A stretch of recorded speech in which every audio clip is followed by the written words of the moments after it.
আসসালামু সবাইকে অসংখ্য ধন্যবাদ আমাদের ভিডিও আসার জন্য। সো আমি রয়েছি আপনাদের সাথে মেহেদী হাসান, আর আপনারা দেখছেন মেহেদী অফিসিয়াল ইউটিউব চ্যানেল।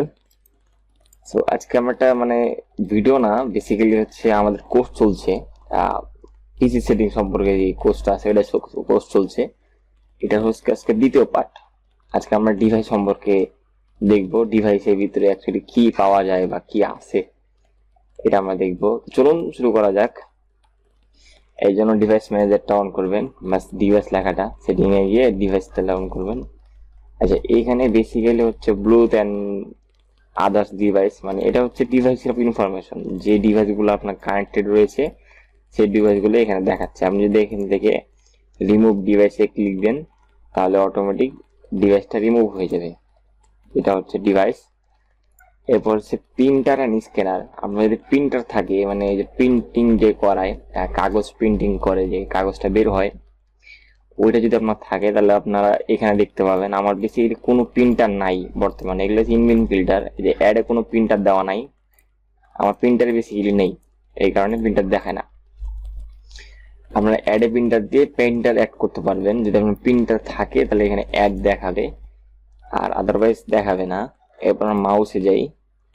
মাউস হচ্ছে, এটা হচ্ছে select your primary button. Primary button বলতে আমরা বুঝাই, এখানে আমরা লেফট ক্লিক করলে তো আপনার হচ্ছে ক্লিকটা নেয়, আর লেফট ক্লিক করলে হচ্ছে উইন্ডোটা ওপেন হয়, অপশন, সেটা হচ্ছে রিফ্রেশ বাটন। এখন আপনি যদি এখান থেকে লেফট থেকে রাইট করে দেন তাহলে রাইট ক্লিক করলে এটা অন হবে, আর রাইট ক্লিক আর এটা হবে আপনার হচ্ছে লেফট বাটন হচ্ছে সেকেন্ডারি বাটন। আপনি লেফট বাটন যদি ক্লিক দেন ডাবল, তাহলে এটা অন হয়ে যাবে।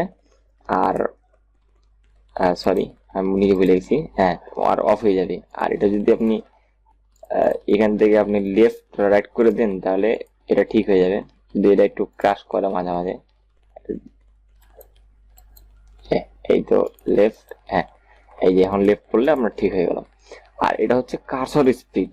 কার্সরের যে স্পিডটা থাকে, এটা আপনি যদি বেশি দিয়ে দেন তাহলে তুমি যদি দেখেন আর মাউস কত দূর চলে যাচ্ছে এরকম। এটা আপনারা বাড়ায় কমায় দেখবেন, যতটা আপনার চালায় মজা পান ততটা দিয়ে নেবেন। আর এটা হচ্ছে রোল দা মাউস হুইল টু স্ক্রল। এখানে হচ্ছে মাল্টিপল স্ক্রল দা টাইম, আপনি একটা পেজ কত দ্রুত স্ক্রল করবেন এটা দেখাবে। আমার একটা ভিডিও দেখাই, এই যে এখানে আমি স্ক্রলটা করছি, এটা যে কত দ্রুত স্ক্রল হচ্ছে এই জিনিসটা আপনি এখানে কন্ট্রোল করতে পারবেন। এই যে এখানে, এই যে এটা যদি আপনি দিয়ে দেন তাহলে মাল্টিপল স্ক্রিন করতে পারবেন। আর এটা হচ্ছে স্ক্রল করার ইয়েটা, স্পিডটা, এটা আপনি যদি বেশি দিয়ে দেন তাহলে দেখবেন দ্রুত স্ক্রল হচ্ছে, দেখেন, হ্যাঁ, এই একটু দিলেই দৌড়ায়। এটা আপনি বেসিক্যালি 3-4 রাখাই ভালো, কারণ বেশি স্ক্রল করলে আপনার দ্রুত নামতে, তো এই কারণে। আর এটা হচ্ছে scroll inactive Windows win I for over them, হচ্ছে স্ক্রল ইনঅ্যাক্টিভ হয়ে যাবে, কাজ করবে না স্ক্রল। ওটা অন রাখবেন, নাহলে স্ক্রল আপনার কাজ করবে না। আর এটা হচ্ছে অ্যাডভান্স, এগুলো আমরা পরবর্তী সময় শিখবো। আপাতত আমরা মাউস বেসিকটা শিখি, তারপরে টাইপিং এ যাব।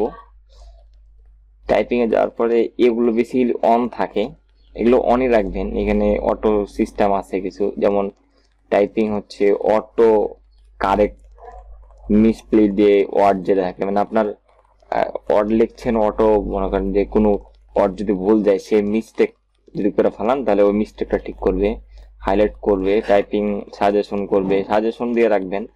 তাহলে আপনার দেখা যায় যে আমি একটা জিনিস দেখাই, আপনার হচ্ছে এখানে যদি আমি লিখি,